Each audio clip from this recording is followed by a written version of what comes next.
Welcome to the summer edition of the Sprint to Success with Design Thinking podcast.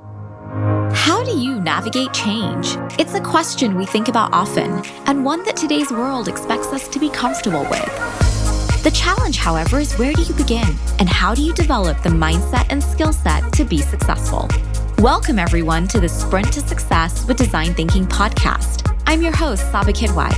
Join me each week as I share the stories and strategies from the world's leading researchers and practitioners about why they believe the answer lies in practicing design thinking.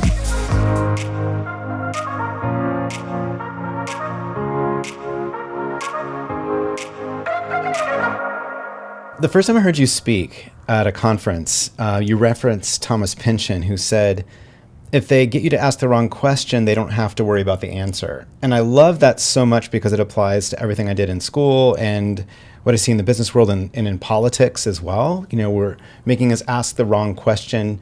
And so we're not actually addressing the real problem. And so I wonder if, like, much of our fear of innovation is that we just frame the situation incorrectly. You know, that we don't ask the right question about what we're doing or where we need to go. Yeah, it's one of my favorite quotes, and I think, there's so many, I think can be applied to every single industry, political, social, economic, I mean, you name it, and you can really apply it to there. But I think thinking about some of the things we've just been talking about, I think, it goes back to that idea of like how we speak to ourselves. So I think sometimes when you have an idea, the questions we ask ourselves become important and determine sort of the outcome. So if the question that we ask ourselves is about how are we going to go about moving from idea to execution, right? That's the main one we need to answer. The question is not how can I be better than someone else, or how can I do what someone else is doing as well and try to copy them. I think the question becomes, how do I discover my voice? How do I figure out what my strengths are, what my weaknesses are, and how do I contribute to the conversation, not try to compete with the people already in it? Well, that's so great. And I'm thinking about your work at USC when you joined the Keck School of Medicine. And your story was that you sort of created your own role there. Yeah. And it was something that didn't exist before, and you just happened to be the right person to do this thing. Can you tell me like what that was like and how that started? So I was actually listening to your opening episode where you talked about the recession and the layoffs. And I think for so many of us that had such a huge impact in our career and I think it really scared us into thinking like, wow, okay, what else am I going to be doing? Because I never know, like the sort of job, the profession that I entered that you talk about doesn't exist anymore. And so one of the things that I realized, and again, it's that, Tony Wagner kind of piece, and Seth Godin as well. I really have to attribute a lot of what I was able to do to his thinking in getting me to kind of recognize where are there gaps that can become opportunities for design. So like, what are you really good at that you can offer someone? And that kind of led from one thing to another. But I think what that really did was it really made me think about what am I good at? And I was really, really, really good at strategy. And I was really good at lesson design and integrating technology into that. And so being able to kind of do that kind of opened up my world and like how I was using technology, projects I was working on. And it's one of those things that I think is like a catch-22. Like, we always talk about that idea, right? Like follow what you love, like do things that you're excited about. And then, I always say like when you do what you love, you meet great people along the way. Mm-hmm. And it just kind of opens up new opportunities, but it's something that you can't believe until you experience it, and you don't experience it until you believe it.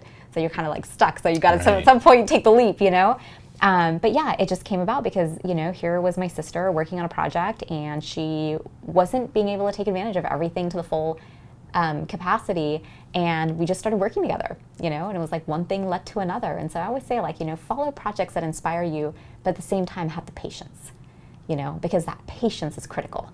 We're so used to getting that immediate feedback. I turn in my paper, I get a grade. I do this, I get a response. Like I turn on the TV, this happens. We're so used to that immediate feedback. And I think one of the things about crafting something that is different is it takes time. Nothing great, right? They always say it was like built overnight.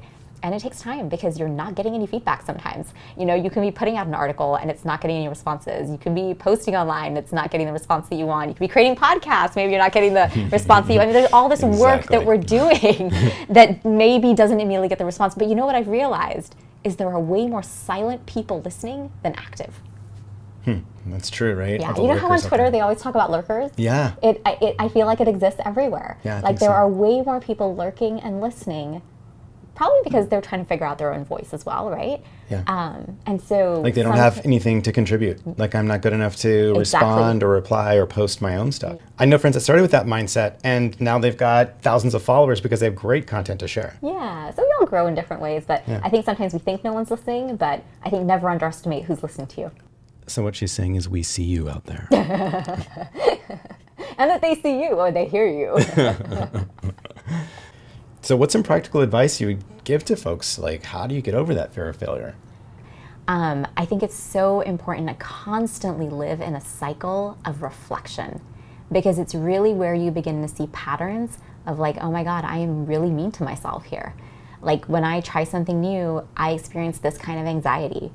There's all these different things that you just learn about yourself. And I think you have to be so self-aware and you have to understand yourself on such a deep level so that when you go to do something new, you can talk to yourself in the right way.